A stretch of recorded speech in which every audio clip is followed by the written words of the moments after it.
Assalamualaikum warahmatullahi wabarakatuh. Saya Gisa Silvia Ditama, NPM 1806051 dari Teknik Informatika A, Sekolah Tinggi Teknologi Garut. Akan menjelaskan sedikit tentang data warehouse. Sebelum kita membahas tentang data warehouse, hal yang harus dipahami terlebih dahulu yaitu pengertian tentang data, informasi, dan database. Menurut Stephen Alter, data merupakan fakta, gambar, atau suara yang mungkin atau tidak berhubungan atau berguna bagi tugas tertentu. Adapun menurut McLeod, data terdiri dari fakta-fakta dan angka yang relatif tidak berarti bagi pemakai. Sedangkan informasi adalah data yang sudah diproses atau data yang memiliki arti. Di sini kita dapat melihat bahwa data merupakan suatu bentuk-bentuk keterangan-keterangan yang belum diolah atau dimanipulasi, sehingga belum begitu berarti bagi sebagian pemakai. Sedangkan informasi merupakan data yang sudah diolah sehingga memiliki arti.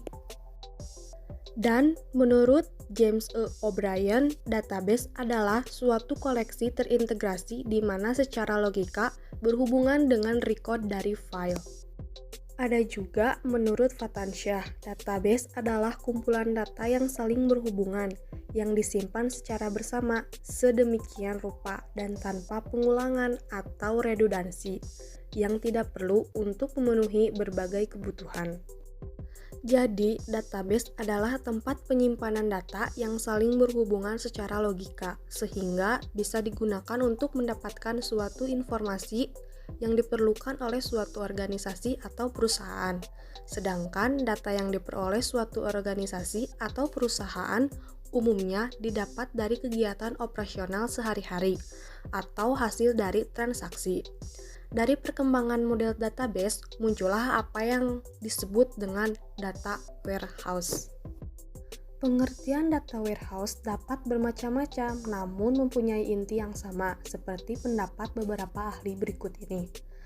Pertama, menurut W.H. Inmon dan Richard D.H., data warehouse adalah koleksi data yang mempunyai sifat berorientasi subjek, terintegrasi, time varian, dan bersifat tetap dari koleksi data dalam mendukung proses pengambilan keputusan manajemen. Ada juga menurut Faded Foy, data warehouse merupakan database yang bersifat analisis dan read-only yang digunakan sebagai fondasi dari sistem penunjangan keputusan. Dan menurut Faulen, data warehouse merupakan database relasional yang didesain lebih kepada query dan analisa daripada proses transaksi. Biasanya mengandung histori, data dari proses transaksi, dan bisa juga data dari sumber lainnya. Data warehouse memisahkan beban kerja analisis dari beban kerja transaksi dan memungkinkan organisasi menggabung atau konsolidasi data dari berbagai macam sumber. Secara fisik, data warehouse adalah database, tapi perancangan data warehouse dan database sangat berbeda. Dalam perancangan database tradisional menggunakan normalisasi, sedangkan pada data warehouse, normalisasi bukanlah cara yang terbaik. Dari definisi-definisi yang dijelaskan tadi, dapat disimpulkan data warehouse adalah database yang saling bereaksi, yang dapat digunakan untuk query dan analisis. Bersifat orientasi subjek, terintegrasi, time varian, tidak berubah, yang digunakan untuk membantu para pengambil keputusan. Adapun istilah-istilah yang berhubungan dengan data warehouse, diantaranya 1. Data mart. Data mart adalah suatu bagian pada data warehouse yang mendukung pembuatan laporan dan analisa data pada suatu unit, bagian atau operasi pada suatu perusahaan. 2. Online Analytical Processing atau biasa disingkat OLAP merupakan suatu pemrosesan database yang menggunakan tabel fakta dan dimensi untuk dapat menampilkan berbagai macam bentuk laporan, analisis, query dari data yang berukuran besar.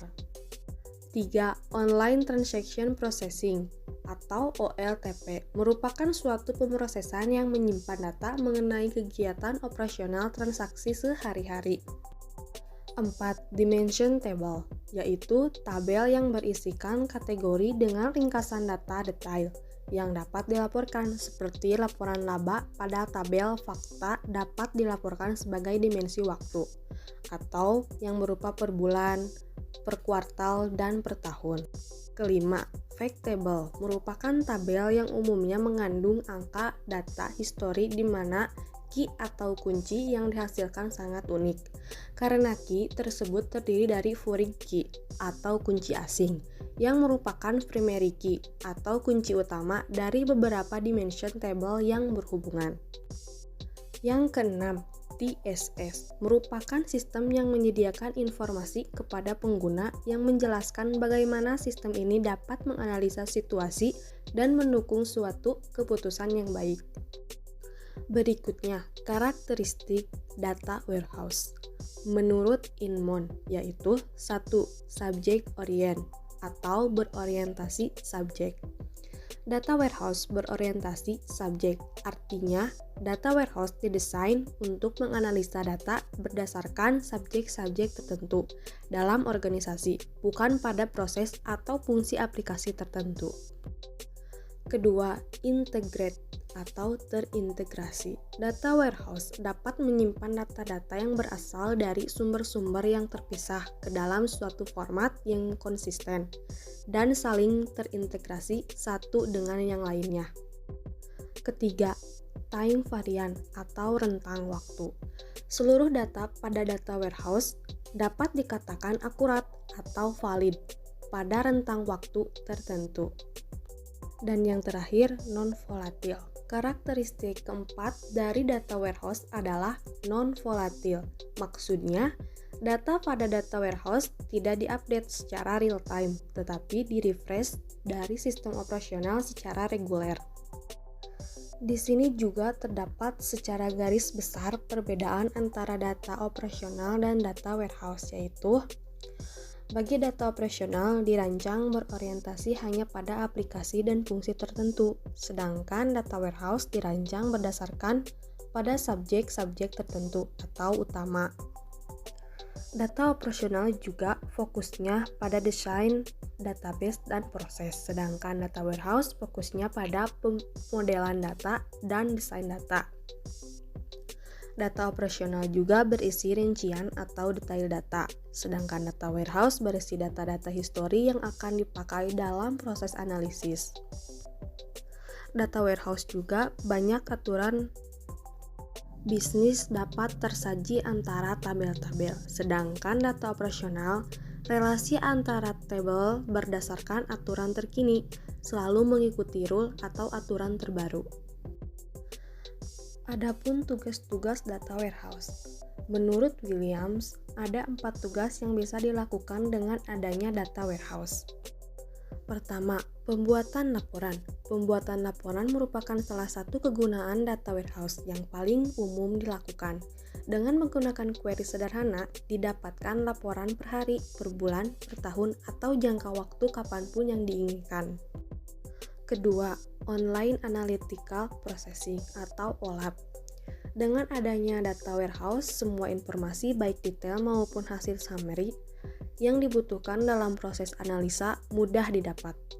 OLAP mendayagunakan konsep data multidimensi dan memungkinkan para pemakai menganalisa data sampai mendetail tanpa mengetikkan satu perintah SQL. 3. Data mining merupakan proses untuk menggali pengetahuan dan informasi baru dari data yang berjumlah banyak pada data warehouse dengan menggunakan kecerdasan buatan, statistik, dan matematika. Data mining merupakan teknologi yang diharapkan dapat menjembatani komunikasi antara data dan pemakainya. Dan yang terakhir, proses informasi eksekutif.